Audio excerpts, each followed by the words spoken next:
حمد و صلات کے بعد نہایت ہی واجب الاحترام معزز و مکرم سامعین و حاضرین اکرام، اللہ رب العزت کا لا تعداد بار شکر ہے جس کی توفیق سے ہم سب نماز جمعہ کے لیے حاضر ہیں۔ اللہ پاک ہماری حاضری کو اپنی بارگاہ اقدس میں قبول فرمائے۔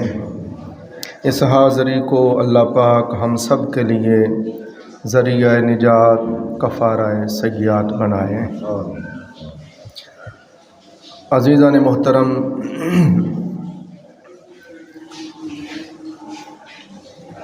رمضان مبارک کی آمد ہے۔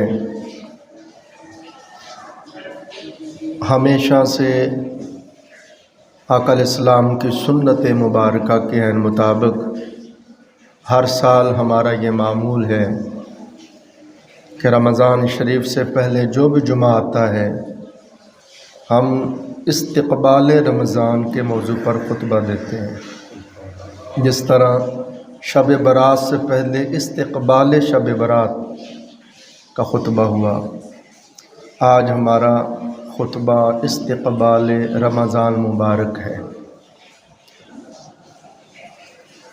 عزیزان محترم، ماہ رمضان مبارک کو اللہ پاک نے سارے مہینوں کا سردار مہینہ بنایا ہے، اور اس میں ہمہ وقت رب ذوالجلال کی رحمت کی ہوائیں چلتی ہیں۔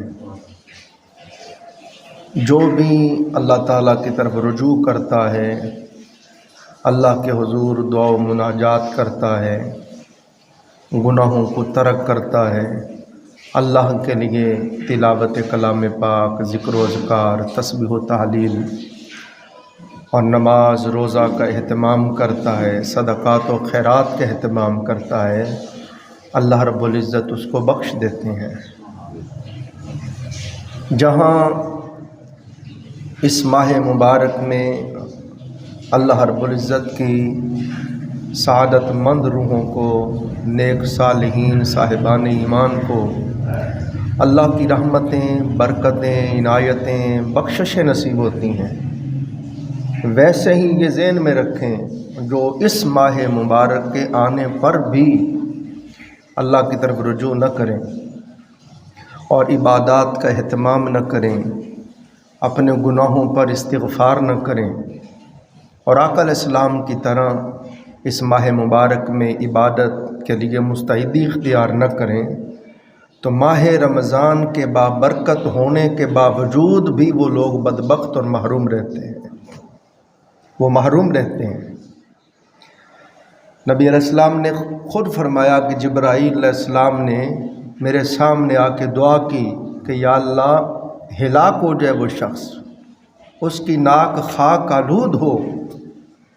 آقا علیہ السلام نے جبرائیل کس کی ہلاکت کی بات کر رہے ہو، کس کی ناک خاک آلود ہو جائے؟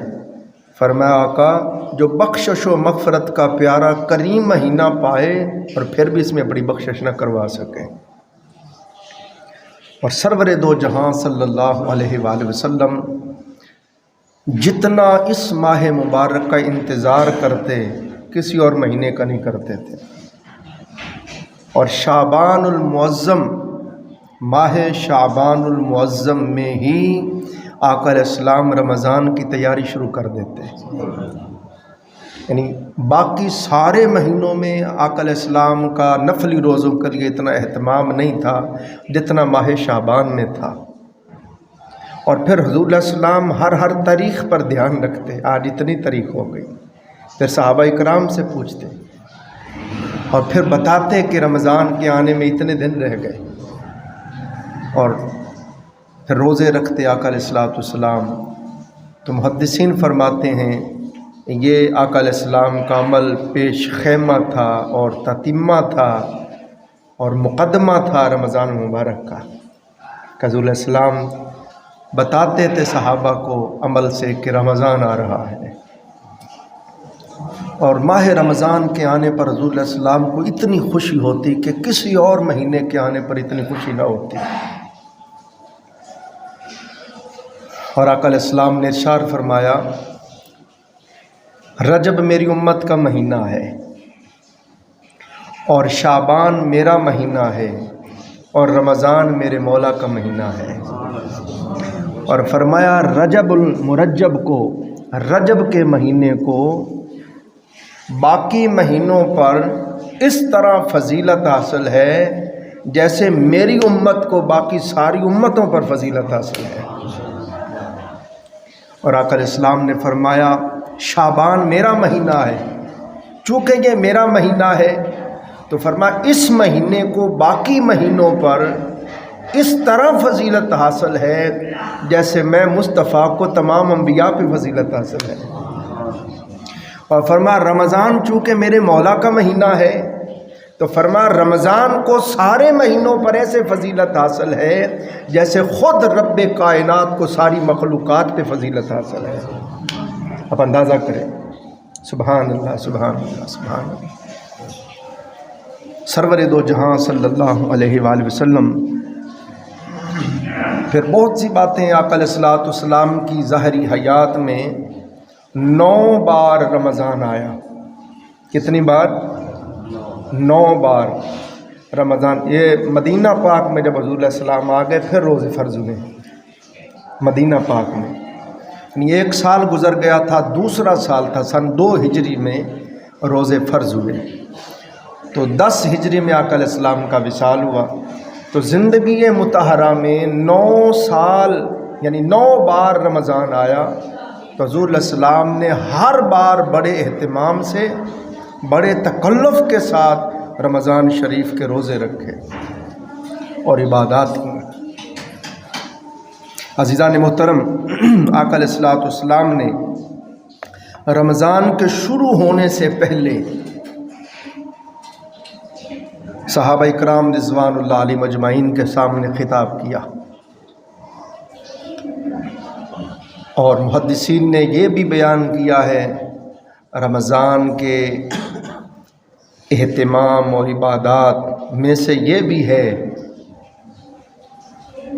کہ پچھلے سال میں جو روزے رہ گئے ہیں، زکوٰۃ رہ گئی ہے، کوئی نمازیں رہ گئی ہیں، تو کہتے ہیں رمضان شریف کے شروع ہونے سے پہلے وہ ساری ادا کر لو۔ کسی کا حق مارا ہے اس کو دے دو، کسی پہ زیادتی کی ہے اسے معافی مانگ لو، کسی نے زیادتی کی ہے اسے معاف کر دو تاکہ اللہ آپ کو بھی معاف کر دے۔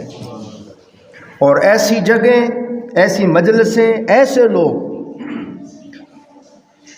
جو نیک ہیں، صالحین ہیں، پارسا ہیں، متقین ہیں، ان کی صحبت میں بیٹھو، ان کی مجلس میں رہو تاکہ تمہارا تعلق بھی اللہ کے ساتھ جڑے۔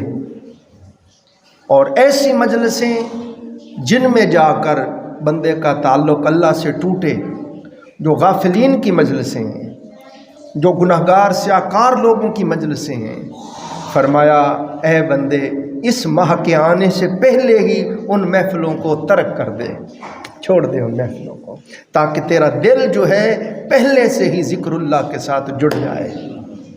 سمجھے؟ تو یہ کافی ساری چیزیں محدثین نے، علماء نے رمضان شریف کے حوالے سے بیان کی ہیں۔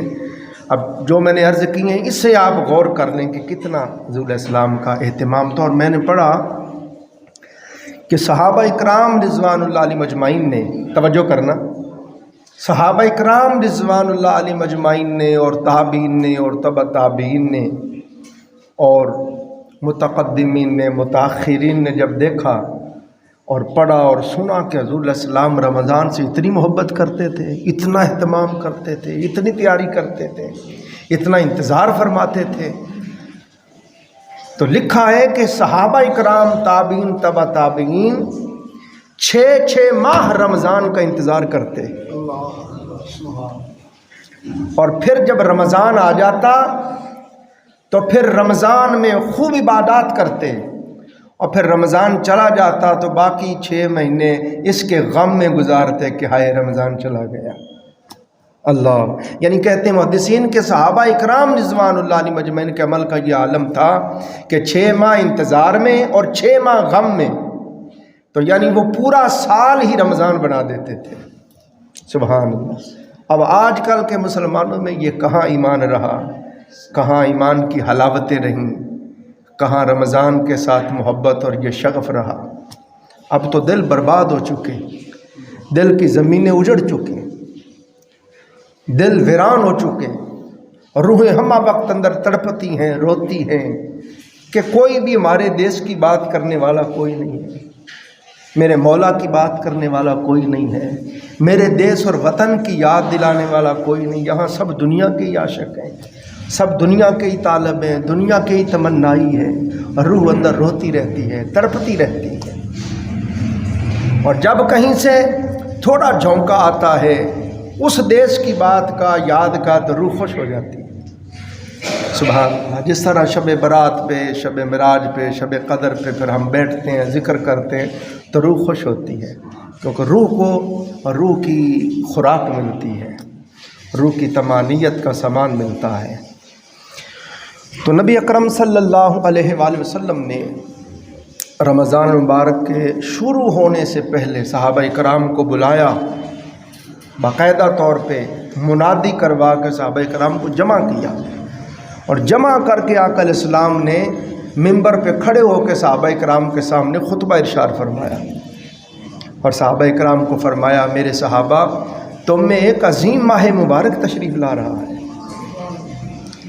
فرمایا آقا علیہ السلام نے، تمہارے پاس بہت مبارک بڑا عظیم مہینہ، اتنا عظیم مہینہ کہ باقی سارے مہینے اس کی برابری اور ہمسری نہیں کر سکتے، برکات کے حساب سے، عنایات کے حساب سے، بخشش و مغفرت کے حساب سے۔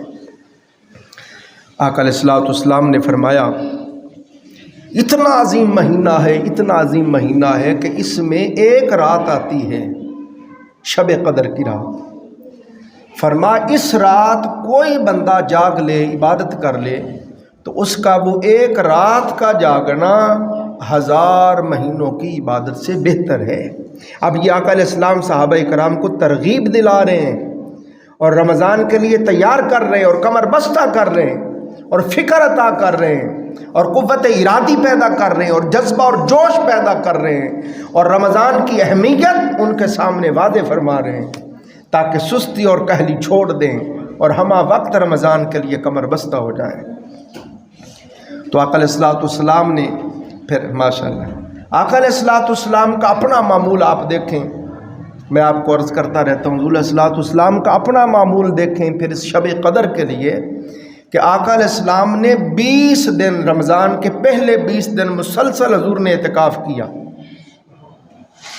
پھر 20 دن جب مکمل ہو گئے تو آقا علیہ السلام نے اپنا خیمہ جو لگایا ہوا تھا جس میں حضور معتکف تھے، اس خیمے سے چہرہ انور سرکار نے باہر نکالا اور فرمایا، میرے صحابہ، میں نے شب قدر جس کے بارے میں اللہ نے فرمایا وہ 1000 مہینوں کی عبادت سے بہتر ہے، اور محدثین فرماتے ہیں 1000 مہینوں کو جمع کرو تو یہ تقریباً 80 سال بنتے ہیں۔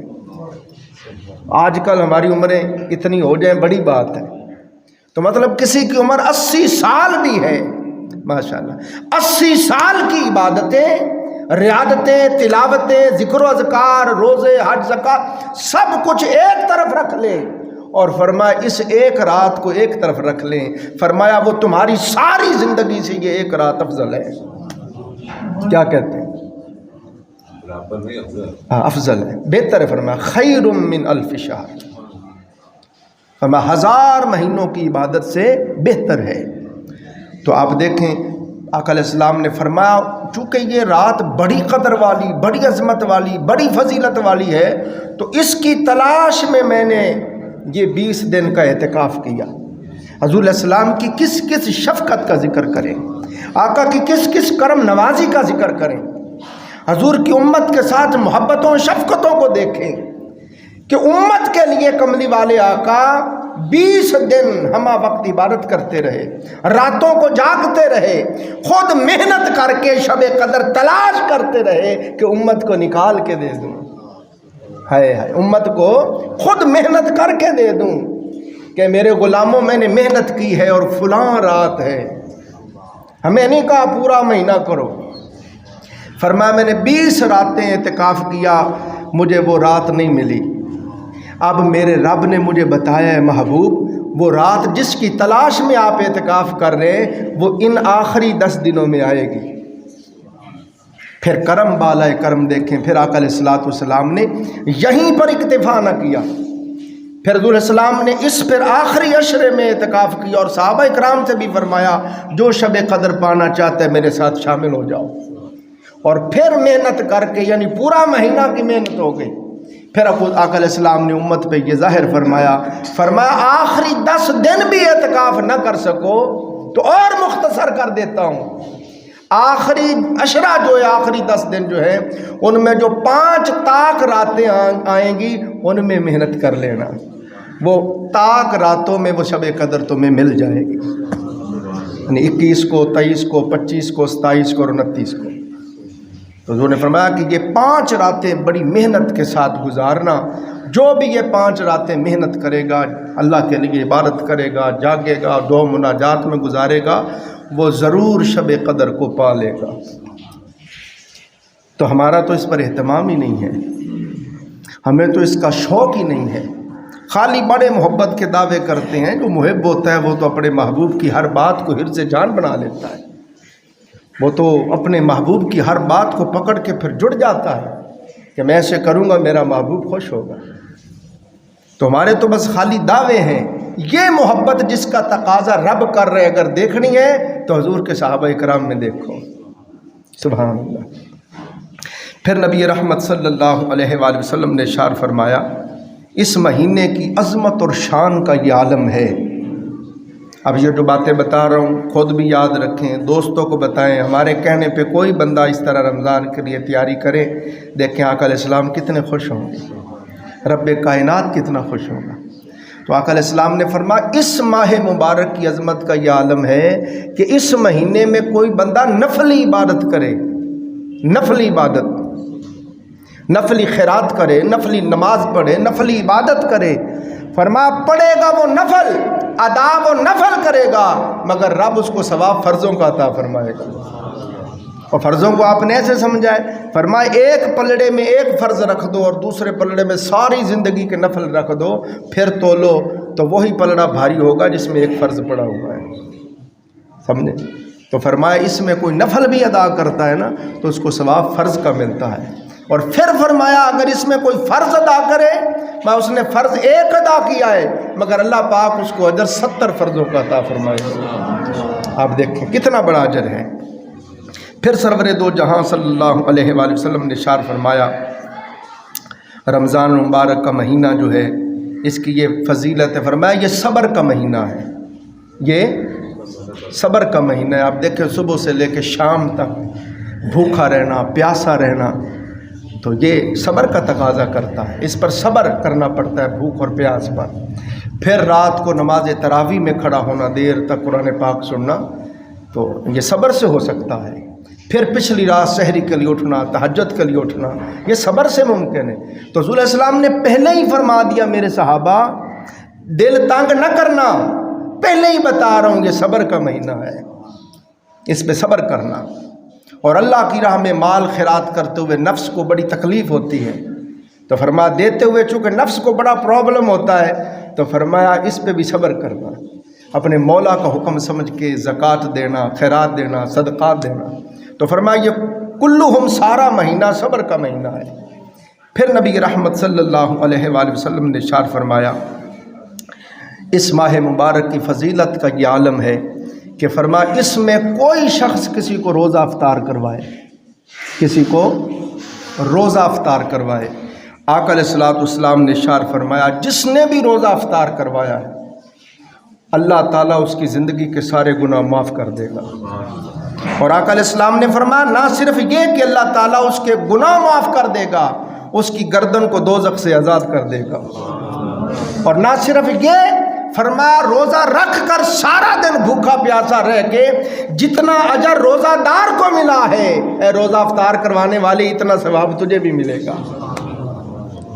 پھر ساتھ فرمایا روزے دار کو مسئلہ نہ ہو جائے کہ میرا سارا ثواب ہی یہ لے گیا، فرمایا اے روزہ افطار کرنے والے تیرے ثواب میں بھی کوئی کمی نہیں ہوگی، تیرے ثواب میں بھی۔ اب صحابہ اکرام رضوان اللہ علیہ مجمعین نے عرض کی یا رسول اللہ ہم میں سے ہر کوئی اتنی وسعت نہیں رکھتا کہ کسی کو روزہ افطار کروا سکے، اس کے لیے اچھی افطاری کا اہتمام کر سکے، آقا علیہ السلام نے فرمایا دل تھوڑا کیوں کرتے ہو؟ فرمایا کہ کوئی کسی کو ایک کھجور سے ہی روزہ افطار کروا دے اس کے لیے بھی یہی اجر و ثواب ہے۔ آقا اگر کھجور بھی نہ ہو، فرمایا لسی دودھ کے گھونٹ سے ہی کھلوا دے۔ عرض کی آقا دودھ بھی نہ ہو، لسی بھی نہ ہو، فرمایا پانی سے ہی کھلوا دے، پھر بھی تجھے یہی اجر ملے گا۔ ادھر تو کرم کا یہ عالم ہے۔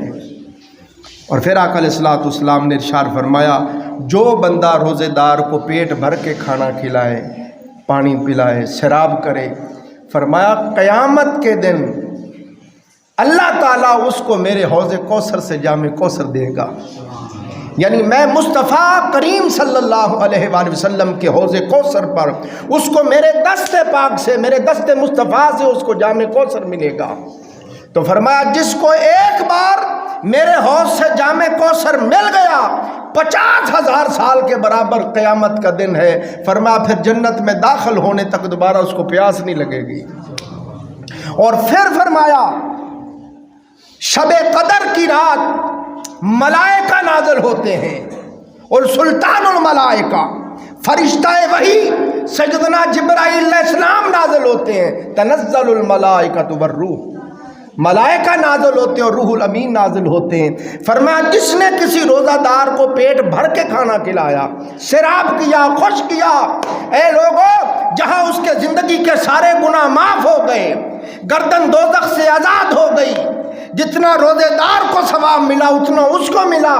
اور ساتھ فرمایا میرے آقا نے قیامت کے دن حوض کوثر سے جام پلاؤں گا، اور ساتھ فرمایا جو کسی کو روزہ کھلوائے، فرمایا شب قدر کی جب رات آئے گی روح الامین اس کے ساتھ مسافہ کریں گے۔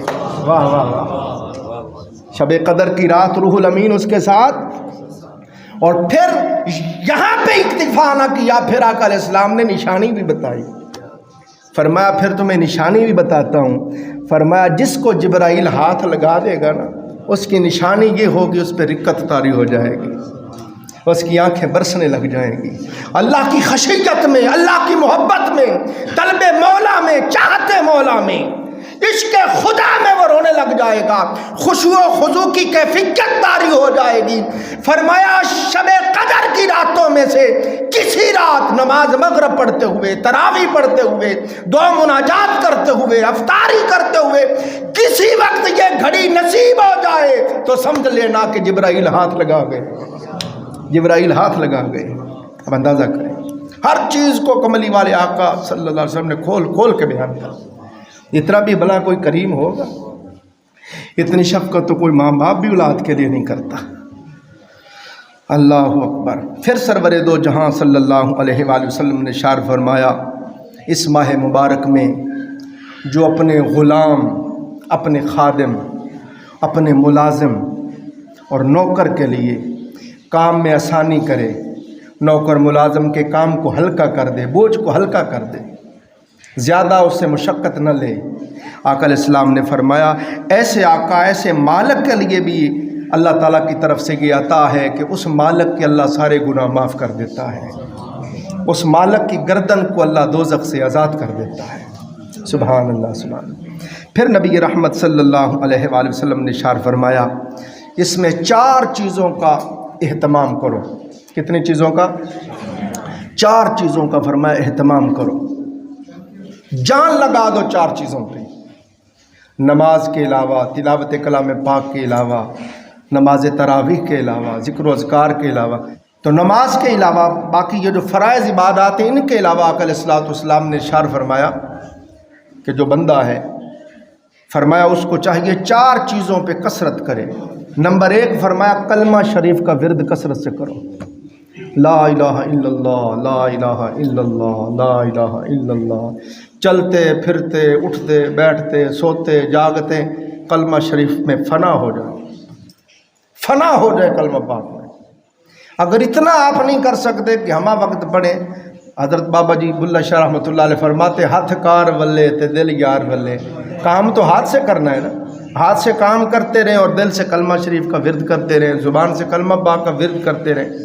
اگر اتنا بھی نہیں کر سکتے تو صوفیاء اولیاء صالحین فرماتے ہیں کم از کم تکلف کے ساتھ، اہتمام کے ساتھ، ہر نماز کے بعد خشوع و خضوع کے ساتھ ایک تسبیح پڑھ لے. کیا جی؟ یعنی فجر کی نماز پڑھی ایک تسبیح کلمہ طیبہ پڑھ دیں، تہجد کی نماز پڑھی ایک تسبیح کلمہ پاک پڑھ لیں. کیا کہتے ہیں؟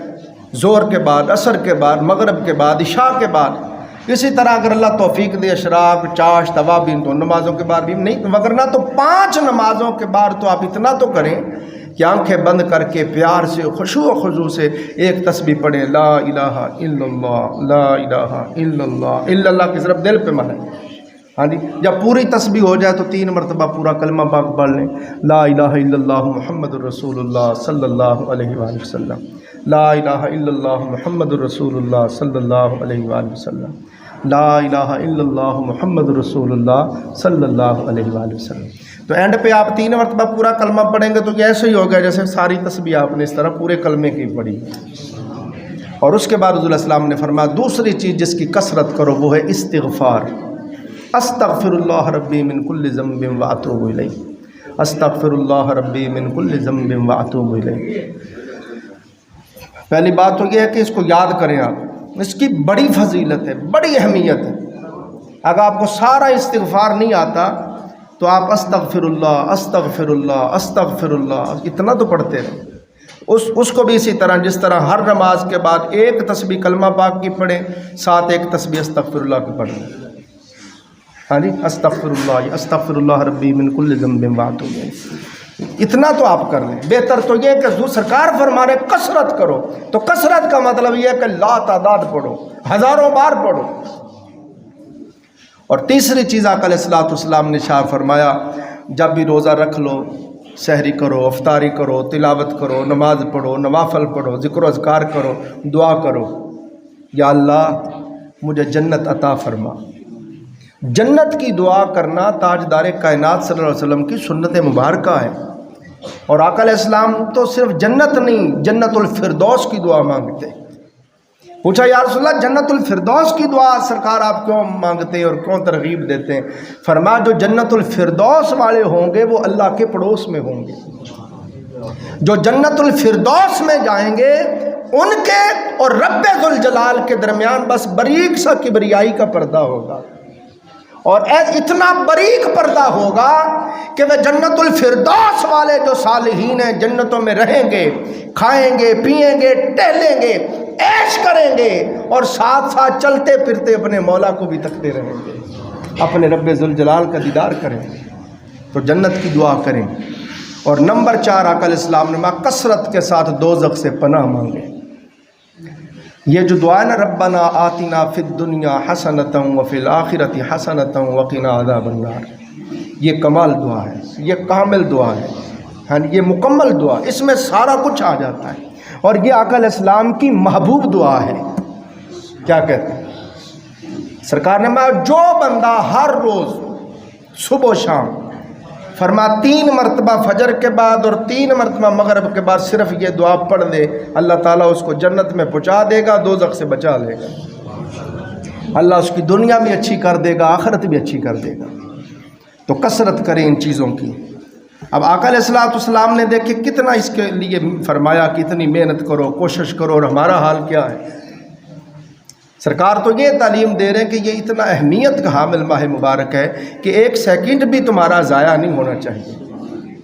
آقا علیہ الصلوۃ والسلام اور صحابہ کرام اور تابعین تو ہر کام پہلے کر لیتے، لینے دینے کے معاملات، کاروباری معاملات، رشتہ داروں کو ملنے کے ہر کام سے پہلے فارغ ہو جاتے، اور ہمہ وقت رمضان شریف کی مہمانداری کے لیے تیار ہو جاتے، اور ایک لمحہ بھی نہ اللہ کی ذات سے غفلت سے گزارتے. اور ہم تو راتوں کو سوتے ہیں، صحابہ کرام سوتے ہی نہیں تھے. تو عزیزان محترم، پھر آپ دیکھیں اس ماہ مبارک میں آقا علیہ السلام نے ارشاد فرمایا کہ قرآن پاک کا نزول ہوا ہے. کیا فرمایا جی؟ اس ماہ مبارک میں کلام پاک کا نزول ہوا ہے. اور جب یہ ماہ مبارک آتا فرمایا شہر رمضان الذی انزل فیہ القرآن، رمضان کا وہ مہینہ ہے جس میں اللہ تعالیٰ نے قرآن کو نازل کیا ہے. یعنی اپنی بارگاہ خاص سے لوح محفوظ سے سارا کا سارا قرآن اللہ پاک نے شب قدر کی رات آسمان دنیا پہ نازل کر دیا. اور پھر جیسے جیسے ضرورت پیش آتی گئی قرآن اترتا گیا، اور 23 سال کے عرصے میں سارا قرآن اللہ نے حضور کی ذات انور پر اتار دیا۔ مگر اس کا نزول شب قدر کی رات ماہ رمضان میں شروع ہوا۔ تو محدثین، شارحین، مفسرین فرماتے ہیں اس مہینے کو قرآن کے ساتھ خاص تعلق حاصل ہے، اور قرآن کو اس ماہ مبارک سے خاص تعلق ہے۔ یہی وجہ ہے جب یہ مہینہ آتا تو آقا علیہ السلام تلاوت کلام پاک کثرت کے ساتھ کرتے، بہت زیادہ آقا علیہ السلام قرآن پاک پڑھتے۔ نہ صرف یہ کہ تاجدار کائنات کثرت سے تلاوت کلام پاک کرتے، جبرائیل تشریف لاتے، سرکار جبرائیل کو قرآن سناتے، جبرائیل حضور کو قرآن سناتے، آپس میں دور کرتے۔ ہاں جی، تو ہمیں بھی چاہیے قرآن پاک کے ساتھ تمسک اختیار کریں، غفلت کو چھوڑ دیں، جتنا یہ کمائی کر لیں۔ دوستوں میں بار بار آپ کو عرض کرتا ہوں، حضور علیہ السلام نے فرمایا جو لوگ جنت میں جائیں گے ان کو بھی ایک رنج ہوگا، ایک قلق ہوگا، ایک افسوس ہوگا۔ صحابہ کرام نے عرض کیا آقا جو جنت میں ہی چلے گئے، جن کی بخشش ہو گئی، جو سارے مراحل قیامت سے گزر گئے، جو میدان حشر سے گزر گئے، پل صراط سے گزر گئے، حساب کتاب سے گزر گئے، جنت میں آ گئے، اللہ کی عنایتوں کے گھر میں آ گئے، اس کی ملاقات کے گھر میں آ گئے، کامیاب ہو گئے، عنایتیں نصیب ہو گئیں، بھلا ان کو بھی کیا رنج ہوگا، آقا کیا افسوس ہوگا۔ آقا علیہ السلام نے فرمایا جنتیوں کو اس وقت کا قلق، رنج، غم اور افسوس ہوگا جو اللہ کی یاد کے بغیر گزرا ہوگا۔ وہ کہیں گے ہائے کاش وہ وقت بھی ہم نے یاد مولا میں گزارا ہوتا تو اور آج کتنے اونچے درجات ہوتے، اور آج ہمارا مولا ہم سے کتنا خوش ہوتا۔ تو ماہ رمضان مبارک یہ بھی درس دیتا ہے کہ لوگوں غفلت چھوڑ دو، ہمہ وقت اللہ تعالیٰ کی یاد کے لیے مستعدی اختیار کرو۔ اور ہمارا حال یہ ہے کہ آپ دیکھیں حضور علیہ السلام کے معمولات بتائے، صحابہ کرام کے بتائے، تابعین، تبع تابعین کے بتا رہا ہوں۔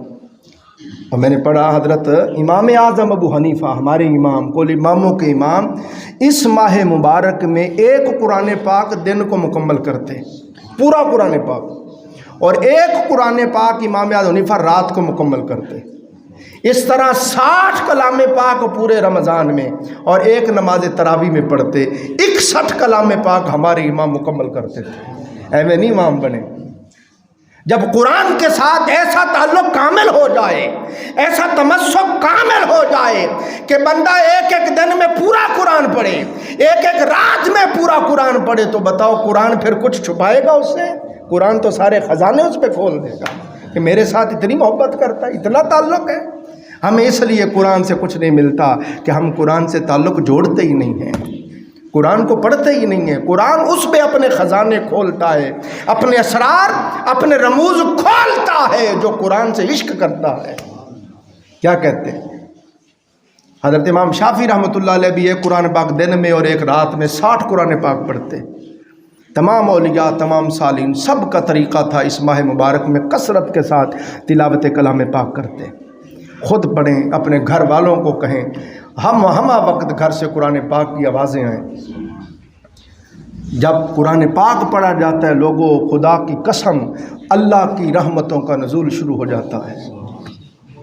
ہاں جی، اب وقت نہیں نا، مگر میں آپ کو سناتا تو جتنی دیر آپ قرآن پڑھتے رہتے اتنی دیر اللہ کی رحمت برستی رہتی ہے۔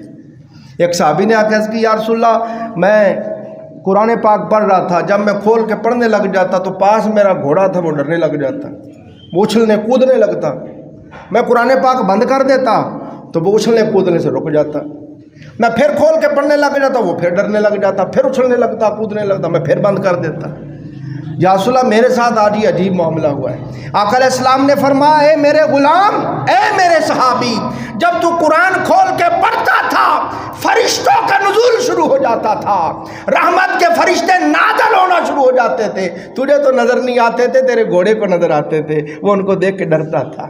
اللہ نے انسانوں اور جنوں کی نظر پہ پردہ رکھا، باقی ساری مخلوق کو نظر آتا ہے۔ اب کتوں کو بھی اس لیے کہا گھر میں نہ رکھو، جب فرشتے آتے ہیں وہ بھونکتا ہے، مطلب اس کو فرشتے نظر آتے ہیں وہ بھونکتا رہتا ہے، میں اس لیے اس کو گھر میں نہ رکھو، جب نظر آتا ہے تو یہ بھونکتا ہے، فرشتہ واپس چلا جاتا ہے۔ بات سمجھے؟ تو سرکار کا یہ عالم ہے اس مہینے میں تکلف کا، عبادت کے لیے اہتمام کا، اور ہمارا عالم یہ ہے کہ باقی نفل عبادتیں، تلاوت، ذکر، اذکار تو ایک طرف رہا، بس ختم کر رہا ہوں۔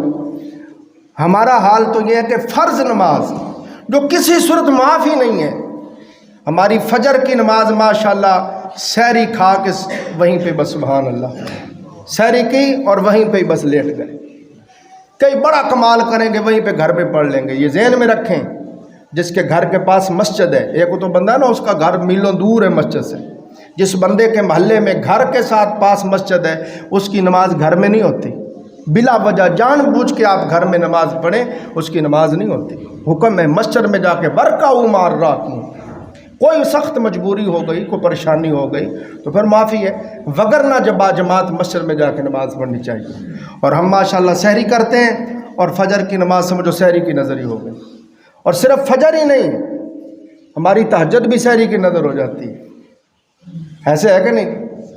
وہ وقت عبادت کا ہے، وہ تلاوت کا ہے، دعا مناجات کا ہے، حضوری کا وقت ہے، اور ہم ماشاءاللہ وہ بھی کھانے پینے میں، اور پھر ماشاءاللہ کھا کے تو اس طرح ماشاءاللہ پھر کھانے کی خماری چڑھتی ہے، پھر فجر بھی پڑے گئی، پھر اشراق بھی گئی، پھر چاشت بھی گئی، یہ سارا کچھ سونے میں ہی گزار دیتے ہیں۔ زور کی نماز بھی ماشاءاللہ پھر ہماری کیلولے کی نظر ہو جاتی، دوپہر کو پھر ہم نے آرام کرنا ہوتا ہے۔ عصر کی نماز ماشاءاللہ ہم نے افطاری کا انتظام کرنا ہوتا ہے، اس کی نظر ہو جاتی ہے۔ مغرب کی نماز ماشاءاللہ افطاری کی نظر ہو جاتی ہے، اور عشاء کی نماز ویسے ہی ہم تراویحوں کے ڈر سے نہیں پڑھتے۔ تو ہمارا یہ اہتمام ہے، اور آقا علیہ الصلوۃ والسلام کے معمولات یہ تھے۔ یہ بڑی فکری باتیں ہیں، کوشش کریں ان کو یاد رکھیں، دوسروں تک پہنچائیں، خود بھی عمل کریں۔ اللہ تعالی ہم سب کو عمل کرنے کی توفیق عطا فرمائے۔ وآخر دعوانا الحمدللہ رب العالمین۔